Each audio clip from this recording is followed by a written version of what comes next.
Well, good morning, everybody, from Cordell, Oklahoma. I spent the night here last night. Had a good night with Chrissy and Melissa. Fed me some good food. Had good company. But now I'm on my way. So I'll talk to you guys a little bit as I do my inspection here on the aircraft. Make sure everything on it is working the way it's supposed to. Make sure I didn't mess anything up.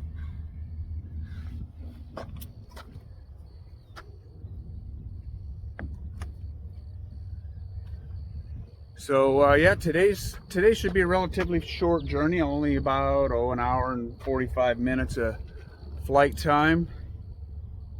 Down to see Carrie and Rhonda. Rhonda's going to make me some of her homemade spaghetti, she said, so that ought to be fantastic. Looking forward to that for dinner.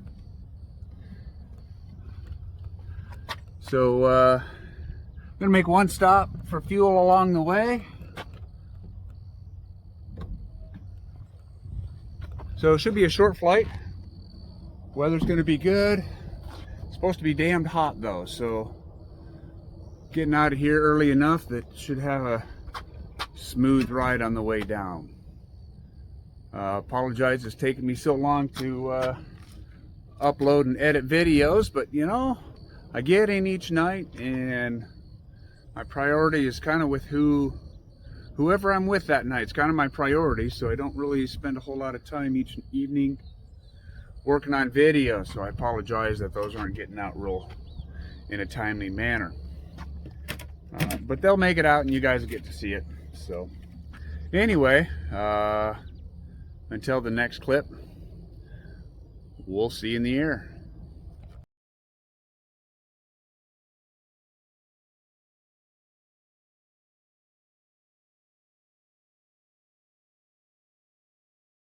All right, here we go. Cordell area traffic 975 Sierra is departing runway 17. Cordell.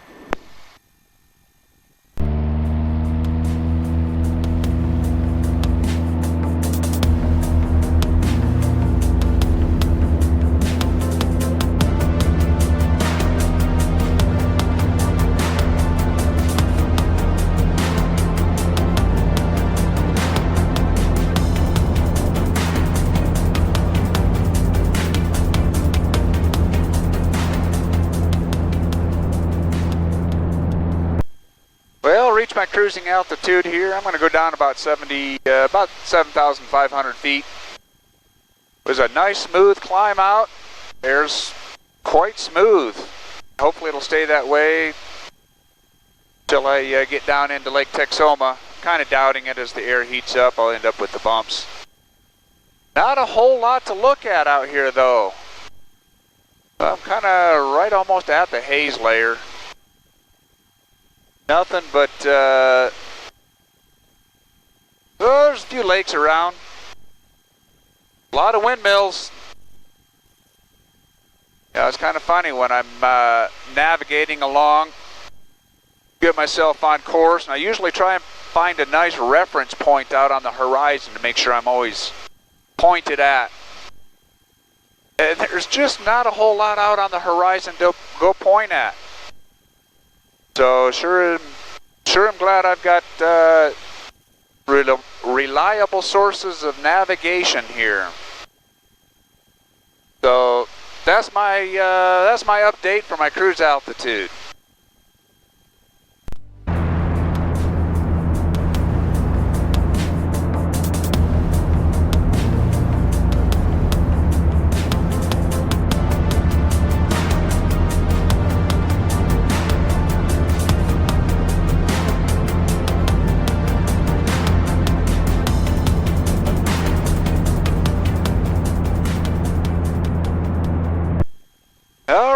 Well, I'm going to begin my descent now. True Victor Juliet, we're starting down into the Ardmore Airport. Looking for the visual runway 18.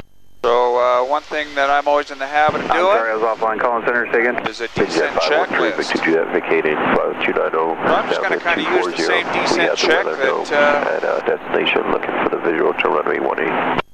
That I use when I'm... Victor Juliet, Roger, you can expect the visual approach and send pilot discretion, maintain flight level 190. Discretion down to 1903 Victor Juliet. Alright, got my descent going down here. So I don't have a full descent checklist. 5520 Papa turning crosswind. So I'm just going to use the same flow that I use when I'm flying. Helicopter 2 Tango Foxtrot on upwind, have the other upwind traffic in sight. We're going to be regional jet. Crosswind runway 36. So I don't have pressurization. Fuel is checked. My altimeters are 2995 set. My landing data is set. Seatbelt shoulder harnesses are on. My approach briefing, so I'm going to plan on coming in. It's obviously a visual approach. I'm going to come in on runway 17. So 17 is advertising a right-hand traffic. Sundance traffic 5520. So I'll enter a right downwind for the airport. It's uncontrolled airspace. So I'll enter a right downwind for the traffic. Make my landing on 17. I've got about a 10 knot quartering crosswind from ahead. We'll have a little bit of a crosswind, not too much at all. Sundance traffic helicopter 2 Tango Foxtrot turning. I'll make a left turn out taxiway and off of the runway, and then it's a parallel taxiway going to the FBO that's there. So I think I am ready for all of this. So I'm going to call that descent checklist as complete. A moment ago I talked about my reliable sources of navigation, and I realized that a lot of my friends and family probably wonder how I do navigate from one place to the other. Well, I've got 3 different forms of GPS in here, and I even have old school paper navigation. So I've got a 4-flight on an iPad here that shows right where I'm at, right where my course is at. Shows right where I'm going.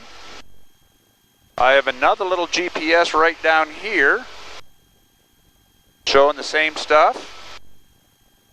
This aircraft has an old style GPS right there, which still does the trick.